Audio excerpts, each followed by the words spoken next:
Hello YouTube, this is silverageddave and I have a question for the community.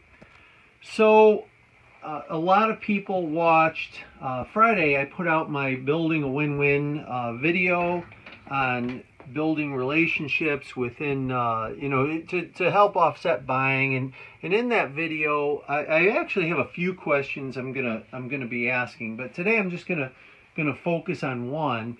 In that video, one of the things I mentioned is that I'm on a fixed comic budget, like a lot of people I think are. I think that even if you are at the high end buying, I think everyone has a limit. Thinking outside the box makes stuff work, and by saving money on that, I can spend more money on comic books.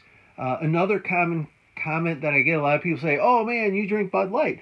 Well, every time I drink Bud Light versus drinking like a $5 beer or an $8 beer, which I do like the taste of a Hockershore Weiss or some of the deeper beers. I like buying a six-pack now and then of good beer, but every time I drink a Bud Light, that's a comic book. My question to you guys is, what have you sacrificed for the hobby? Those of us out there, Creature, I was reading a great comment. He laughed that, hey, we're all, whatever we want to call ourselves, we're comic geeks or comic nerds or comic enthusiasts or whatever we want to call ourselves. When we choose to collect, even if you're new to the hobby or if you were old to the hobby or you got out of the hobby and now you're getting back in, at some point, if you want to add a book, if you say, hey, I'll just pick one I have laying here. If you say, hey, I want to go out and get that Booster Gold, and that happens to be, I don't know what these are going for today. I had 30 bucks written on this one, but if you want to add a $30 book, then I would think, there's a give and take in there. There's something that goes. And this could be in relation to the home you have. It could be relation to the car. It could be relation to, hey, I used to have two hobbies, but now I have one hobby. It could be, I'd love to focus on, new books and old books, but I can only focus on old books, which, spoiler alert, that's coming for me soon, because frankly, the new comic books have gotten a little carried away.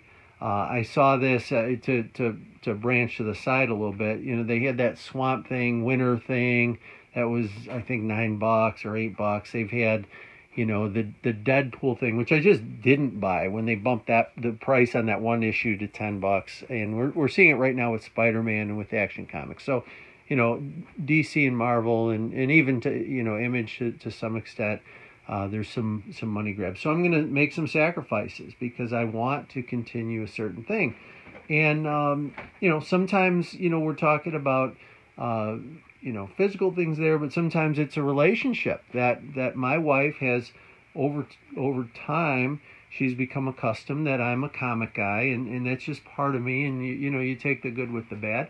So what do you think? What types of things have you run into? There's so many ways to make room. There's so many ways to adapt, and my guess is someone out there, probably all of you out there, have some pretty interesting stories. So don't feel like you have to go crazy on this. I'm just curious about the rest of the community. I can't believe I'm the only guy sacrificing for it, and I'm really curious what other things out there, what your thoughts are, and what your experience has been. Okay, so with that being said, it's a really fast one today. I've been putting out a couple longer videos. I wanted this one to be a shorter video. So that's a fast pan around the room. That's one of the things that I'm going to try to do more of is just the little views. And with that, this is silverageddave. Looking forward to finding out more about you guys. Silver is out.